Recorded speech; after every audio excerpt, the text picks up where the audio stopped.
Ladies and gentlemen, the play is The Thing with your host, Judy Sleed.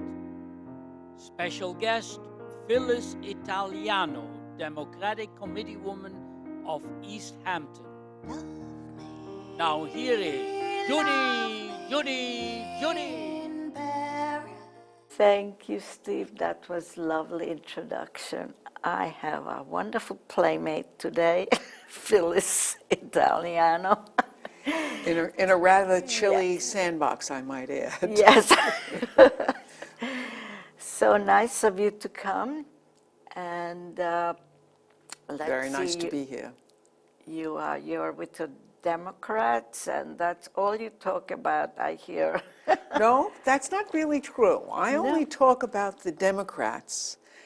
My show began, it's called The Democratic View, and my show began 2 years ago in the campaign when we were running our own, candidates, two of which won, Sylvia Ogilvie and Peter Van Scoyoc. And I started by introducing and interviewing all of the candidates. But once the campaign is over, once the campaign is over, I no longer am interviewing Democrats. I now begin to extend into the issues that are very important in the world and in East Hampton. For instance, I will be interviewing, coming up, Seal Downs, who is a president of the Academic Protection Committee. I hope to get people like Jeremy Samuelson from CCOM. I've had Kevin McAllister, the Peconic Baykeeper, a guy named Izzy Dorsky, who is about peak oil and solar heating. So I try to do a very a repertoire of important issues in facing town. I had a woman named Jackie Hilley, who is out there with gun control. So it's only during the campaign that I am capital D Democrat. Otherwise, it really should be a small d. You're very diversified, and you're a registered Democrat. Oh, absolutely, and a Democratic committee person. You were born a Democrat, right? Well, I like to say I was born political at birth. Oh, yes. But I remember asking my mother when I was a child what was the difference between the Democrats and the Republicans, and my mother told me the Republicans were for the rich and the Democrats were for the working class. And obviously, being working class, I am a Democrat, and no one has ever proved my mother to be wrong. Right. So you started talking about your mother. Where were you born? I was born in the Bronx. In the Bronx. Yes, I am a Bronxite. Can't you tell by the way I speak?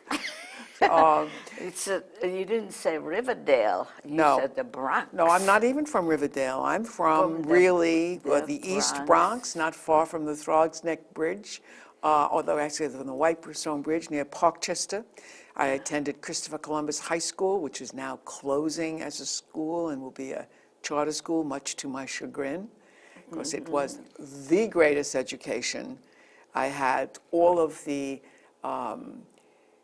liberal Jewish teachers, and I had the returning veterans from World War II were my teachers, and I had an education. I can tell you that when I went to American University in Washington, D.C., for the first 2 years, I never opened a book. I just sailed on my education from my high school. Great. Yeah, so it was what a great about school. Your parents? My parents are born here in the United States. My grandparents were from Italy, obviously. The name Italiano, it's a dead giveaway. Yeah. And my mother was a very ambitious woman who, when I was 4 years old, went out to work as a switchboard operator at Macy's. Wow. And she obviously traveled to go downtown because she worked in 34th Street. Yeah, from the Bronx, it was a haul. Yes, it was. And my father was an extremely interesting man. He was born in Brooklyn. And he was a very bright guy, and when he only had an elementary school education, 8th grade, he won a medal for math, and the teachers came to my grandmother and asked him if he could allow him to go on to junior high school. But his father had died, and my grandmother, he was the oldest of 8 children, so he went out to work. He went into the dress business, and I used to say that he started by being an errand boy in, getting the fabrics in the garment district, the flourishing garment district of New York. And then he worked his way up. He became a cutter, a grader, and eventually he went to Julia Richmond High School in a program that got him a license as a pattern maker, and he went for 8 years, 3 nights a week when I was a kid, and I had no idea why this man was going to school like I was going to school. And he used to come home, my mother would reheat his dinner, and he did that for 8 years, and then he became a pattern maker. Your parents have just about as an interesting story as you do. Yes, they and were. Did he make your dresses? Did he make you? Oh yes. Oh, my mother not only, we never ate any meal that wasn't cooked from scratch. Even though she went to work, I remember her cooking before she went to work, and she would sew and he would cut out things and she would sew. She would sew also. Oh yes. Yes. Very talented. Well, women always did that. I myself, growing up, when I was first married, sewed, made every curtain. Today they don't even know how to sew on a button. I know. They throw it out. I know. I know. Terrible. Well, it's a lot of arts that have been lost. Yes. When I think about, when I have 4 children, and I did stay home with my children, and for a time, and then I would do things like bake bread and, stuff like that. I was always very interested in nutrition and health and stuff like that. Yeah. So anyway, I went to American University in Washington, D.C. Wonderful. What did you major in? I started out as a media communications teacher. Actually, it was a major. It wasn't even as a teacher. It was a major. And I was going to go into television and radio, and I actually worked at a radio station, WTOP, down in Washington, and had my own show on WAMU, where What did you do? I did a disc jockey show. Disc jockey. Yes, and it was great fun. And great you did some acting too? Oh, always. Of course, I did acting. Yes. Oh, well, I did I know acting. we are acting all the time, but you were actually doing it for money. Well, no, I never acted. I never got paid a penny for my acting. Really? No, I had in my family a very great actress, Anne Bancroft, whose real name is Anne Italiano. But my sister and I were extremely close, and I was her cue. I don't know if you know what that means, but when she had to learn her lines, I was the one who did it with her all the time. And as a matter of fact, I like to tell the story about my first trip to LA when she went out to Hollywood as a contract player for 20th Century Fox, making her first movie, and I went to spend Christmas with her. Which was her first movie? Don't Bother to Knock with Richard Widmark. I remember that vaguely. And Marilyn Monroe. And I always say when people talk about movie stars, I say, look, when I was 15 years old, I met Marilyn Monroe. So, you know what I mean? Yeah. And my life is, filled with having, socially been in. Who is older? She's older. I'm the youngest in the family. We were 3 sisters, and she was the middle, and I was the youngest. And she was really a mentor for me and took care of me all my life. She passed away in 2006. So it's, and I miss her very much. Matter of fact, I'm writing a book about her. Oh, you are? I am writing a memoir because that's another hat I wear. I also take writing classes, and I've been You published are? in the Star a few times. Yeah, I'm all over the place. That's great. That's great. That's wonderful. Yes. That you keep busy, keeps you young, keeps Yes. you alive. Yes, I'm always busy. I sometimes say to myself, how did I ever have time to work? Because I obviously, when I finished American University, I became a teacher.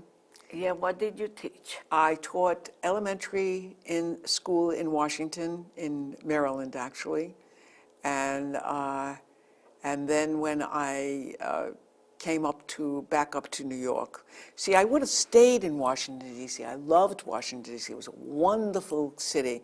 The only problem with Washington, D.C. is it's not near water. And I am a swimmer. You are a And I swimmer. have to be near water. I mean, it's 2 hours to get to the ocean. And the ocean in Maryland and Virginia is not the ocean of Long Island at all. You know, it's much calmer with little bloop, bloop waves. Well, that's why you came to the Hamptons, So I because came- of the water. Well, I had been at Jamesport. My aunt owned a place in Jamesport when I was very young, and I never got that out of my soul.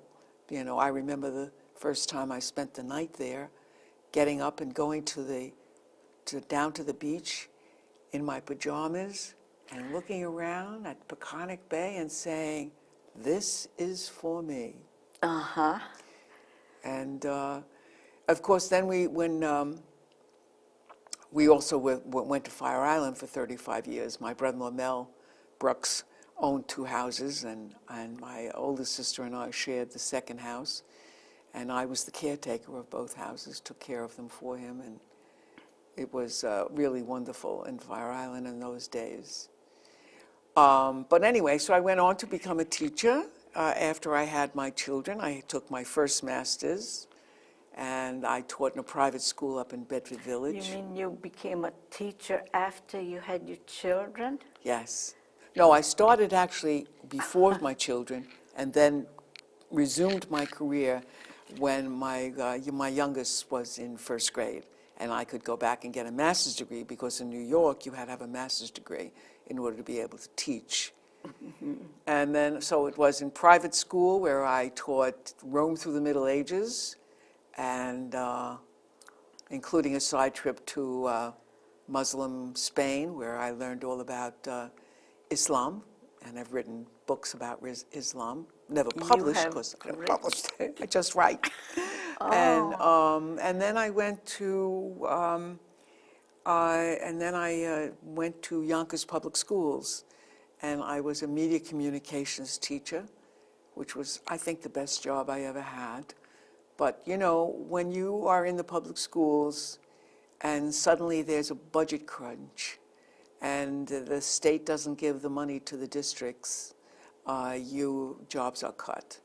So while I started out making developed language exercises with grades from pre-K to 6, I then had to go into the classroom and teach it was called 5-6 multi-age. I had 2 grades together, which was also where we created our own program. And then I decided I would become an administrator. So I went and took another master's degree and went to Manhattan College and became an administrator in Yonkers Public Schools, which I was till I retired. So I guess your children were wondering how come you are going to school, just like you were wondering how come your father was going to school when they were. Well, actually it was a little different, because I used to tell my children all the time, if they didn't go to college, they would wind up living in, and I would point to some apartment house and say, "You're going to live in an apartment house like that if you don't go to college." So, by the time my children were raised, education was accepted. When I was a kid, nobody else went to, nobody was going to school at night and stuff like that. So it was really a little bit different. But I bought my house in 2002, and I would go back and forth.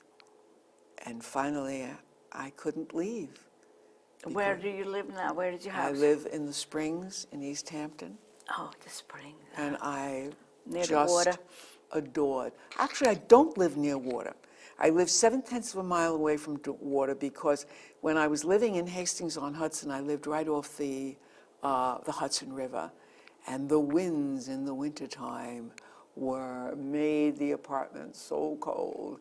And I said, I'm not living near water. Besides, I was a science teacher also, and I realized that although they didn't call it global warming and they didn't call it climate change, I knew the ocean was advancing, and I did not want to be near any advancing body of water. Yeah, I don't blame you. I wouldn't want that either. So I'm 7/10 of a mile. I wake up in the morning in the summertime in the good weather. I start actually swimming, usually the beginning of June, and I wash my face, brush my teeth, and just jump in the bag water. and swim. I love it. Oh, that's great. So I had to retire. I had to retire 2004, and I haven't left that house since. I mean, except for day You trips here miss and there. teaching, I guess.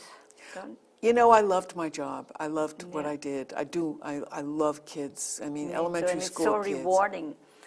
It- I think it's rewarding. It is rewarding. You have no idea how rewarding it is. It is. It is.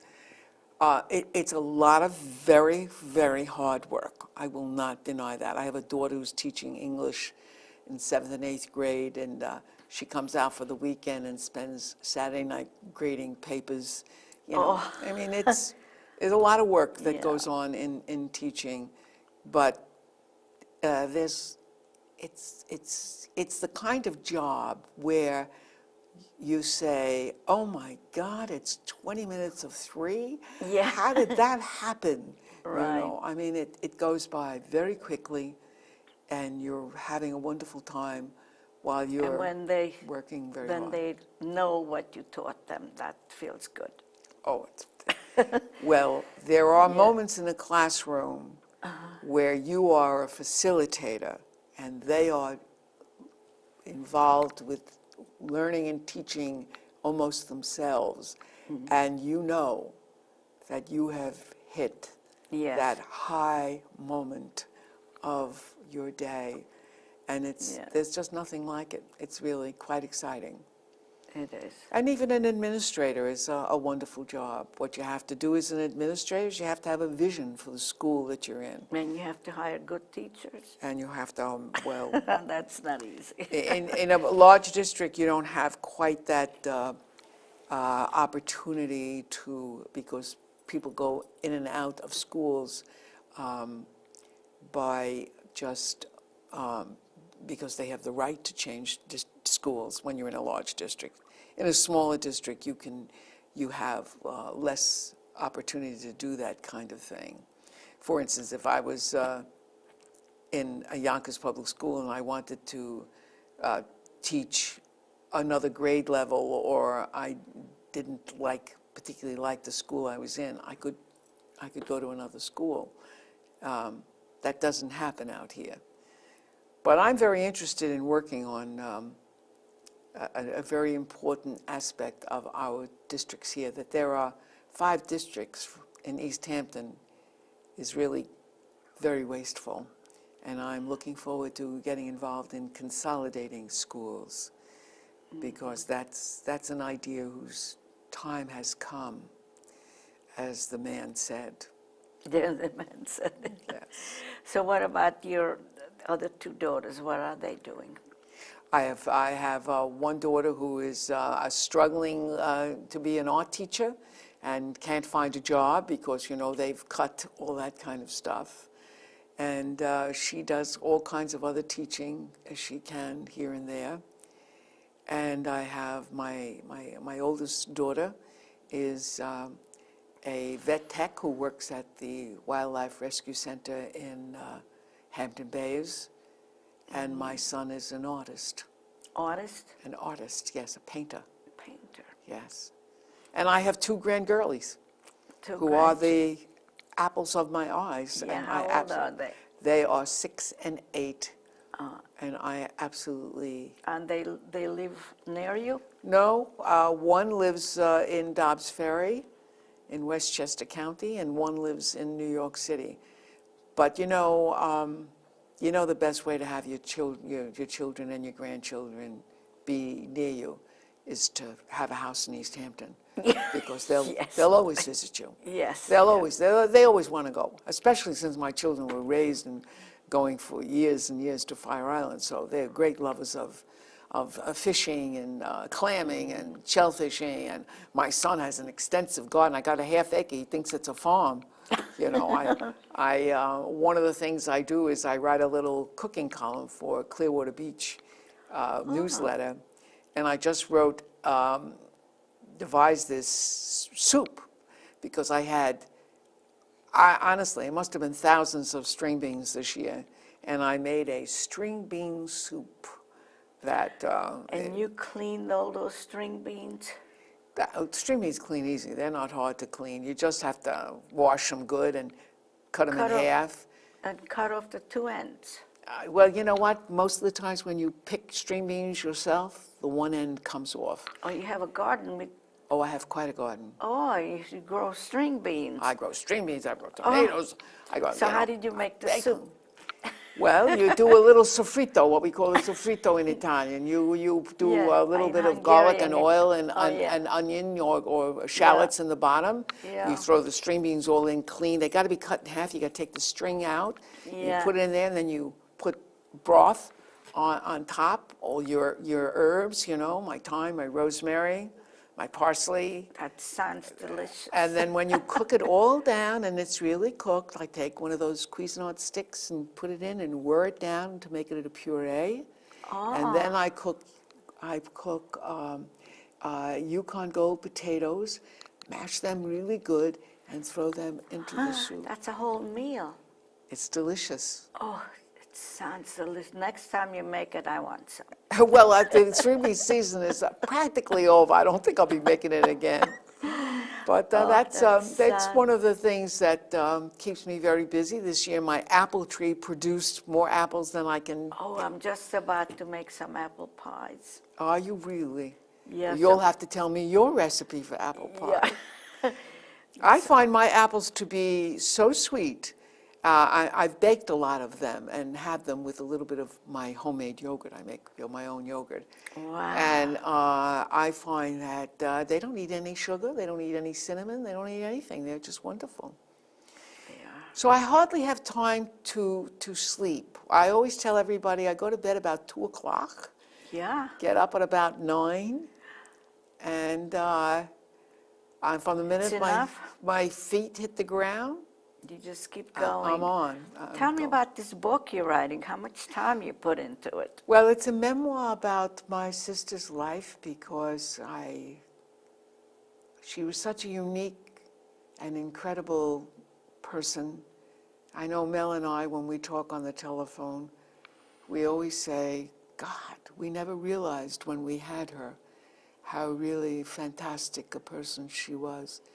I mean, she was the one who mentored me all my life. I remember telling her when 9/11 occurred about the contributions of the Muslims during the height of the Islamic Empire in the 5th to the 9th century, and the things they did, and how, you know, they invented algebra, and they they added the zero, and they did banking, and all their achievements was just so incredible. And my sister would say things to me like, that's a book. And so I started to write the book that I have written, which I promised myself I'm going to work on publishing this winter, because I actually wrote 2 books. One about what I call the first followers, the first people who followed Muhammad. You know, it's very hard for people to understand what it was like in those days. Yeah. That there was there wasn't a kind of stability that we have, the organization that we have right now with countries and states. You know, you were really, unless you were in a great empire, you really had to struggle for safety and an economy. And that's why I've always been so interested in that kind of stuff. So you have 2 books that you started, but you never finished, and you're working No, on they're another done. one. They're done. You just said you're gonna concentrate on publishing Publishing it. them. Yeah, that's an The art. only book that isn't done is the one that I'm working on with my sister. Your sister, Anne Bancroft. Anne Yeah. Bancroft, How yes. far are you with that book? I actually worked a little bit last night, and I'm on my trip to L.A., my first trip to L.A., and the party where I met Marilyn, and Zero sitting right over there, Zero Mostel, who would say, "Ha ha ha ha, Phyllis," to me. I mean, come on. Yeah. You know, who has that experience at 15 years old? It was fabulous, wonderful. Yeah. You know, I was very fortunate to have had that kind of, you know, I mean, every time I see Anthony Hopkins and anybody talks about Anthony Hopkins, I say, he kissed me right here 3 times. Oh. Because he made a movie with my sister, and we went over to the British Academy Awards, because she got an Academy Award for 84 Charing Cross Road, and Anthony Hopkins starred in that with her. And Well, I am so happy you spent this half hour with me, and it's over. yes, I know. I know, it goes fast, doesn't it? It does, and I want to thank Lupita to do this hairdo for me, and some of the people who helped me put on this show. That was the East End Physical Therapy, Bill Miller, Paul Monty, Taylor Cohen. Well, their names are going to come up. It's just, I want to mention them because I appreciate their help. Well, I go to Gurney's all the time. I swim there all winter. Yes. Yes, he was on my show, and he's a wonderful guest. Yes. And I'm on YouTube and 5 times here in the East End. Uh-huh. And what else can I say? I had Well, a what good are the time. times I want to be able to see this show and see, my God, didn't I talk a lot? Well, I remember Mondays at 8:30 p.m. Tuesday, I think it's 1 o'clock. Wednesday, 11:30. Thursday, 10:30 p.m. and Friday, 6 p.m. Okay. Sounds good. I'll be looking forward. Yes.